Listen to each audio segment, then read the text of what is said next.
প্রতিপক্ষ জিম্বাবুয়ে, অথচ পাওয়ার প্লেতে নেই বাংলাদেশের পাওয়ার।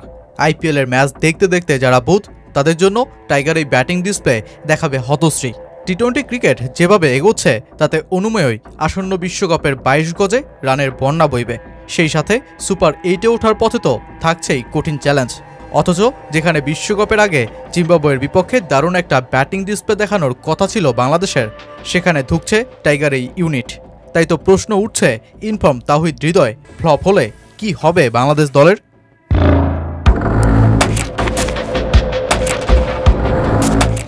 প্রথম ম্যাচে 125 রানের টার্গেটে পাওয়ার প্লেতে বাংলাদেশের নাই 1 উইকেট, সংগ্রহ মোটে 35 রান। দ্বিতীয় ম্যাচে লক্ষ্যটা ছিল 139 রানের। কোনো মতে যেন ম্যাচ জেতাটাই টার্গেট টাইগার টপ অর্ডারের। তাই তো প্রথম 6 ওভারে জিম্বাবুয়ের বিপক্ষে 1 উইকেটে 41 রানের বেশি তুলতেই পারেনি লিটন তামিমরা। তৃতীয় ম্যাচে উন্নতি হয়েছে 1 রানের। এই সময় বাংলাদেশ করেছে 42 রান, হারিয়েছে 2 উইকেট। পাওয়ার প্লের মতন জায়গাতেও পাওয়ার যেন নেই বাংলাদেশের।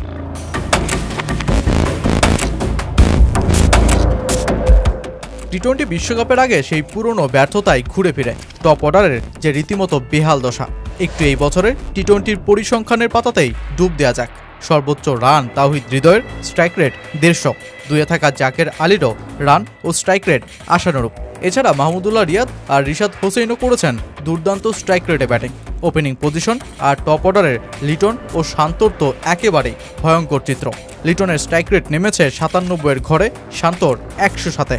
তাই তো পাওয়ার প্লেতে মিলছে না পাওয়ার, উল্টো ঝরছে গুরুত্বপূর্ণ উইকেট।